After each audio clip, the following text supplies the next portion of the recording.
attorney said that there was not enough evidence, not enough probable cause to make an arrest based on what we saw on that video. And I just want to talk about George Floyd case for just a minute, because I really want people to understand how his family is feeling. They watched their brother, their father die while a police officer had his knee on his neck for over 8 minutes. And I always want to try to make people understand what we actually see, because sometimes they need to hear it again. It's not 1 minute, it's not 2 minutes, it's not 3 minutes, it's not 4 minutes, it's not 5 minutes, it's not 6 minutes, it's not 7 minutes, it is 8 minutes where he is begging for life, begging for breath. And so I want everybody to take their cell phone when they get a quiet moment to really reflect on this case, man, and put 8 minutes on the stopwatch. Yes, sir. And just think about if somebody had their knee on your neck, constricting your airway, and you're trying three motherfuckers desperately to breathe, and you're asking them, take your knee off my neck, and they won't do it. And you keep struggling and struggling until you suffocate to death. God. Well, that and they can't find the tragic last minutes of George Floyd's life. Lord have mercy. And it is tragic, but more importantly, for the society in general who are looking to see if there's equal justice in America, it is Good murder. job, girl.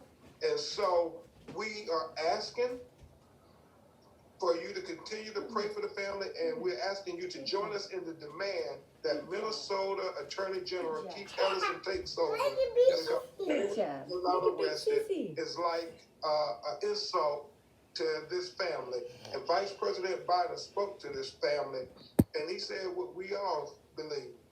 They deserve justice because George Floyd was an American. Yeah, and a human being. Look, I want to just get through, the questions just pouring in now, so I want to just try to get through as many as we can. Did you pee on yourself? Man, let me say that. They asked the question, yes, we do feel we'll get justice because this video, and I'm sure Lee believes this, everybody, is just even more horrific than even Eric Gardner. Yes. Thank you. Jamil Smith from Rolling Stone, 2 questions. Are there specific charges that you want to see filed against the officers once the arrests are made? Manslaughter, murder made? 1, and murder 2, short-term murder measures 3. have organizers and families prioritize to instigate needed police reform? What charges do you want? The charges for the George Floyd family should be murder. And we should have felony murder for the other officers involved.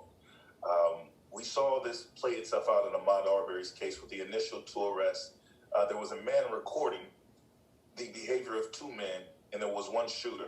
But eventually, law enforcement got it right, and they charged the other 2 men with felony murder, because when you conspire and you participate and you're part of a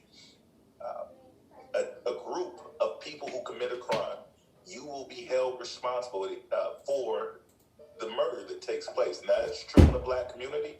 That's true in any inner city, that if you become a part of a group that goes out and commits a crime and someone dies during the course of that crime, you can anticipate being charged with murder. That's the appropriate charge for not only the officer who kept his knee on the neck of George Floyd unrelentingly, but for the other officers who stood around, stopped people from intervening, who did not intervene themselves, and who were derelict on their duty. They are guilty of murder as well.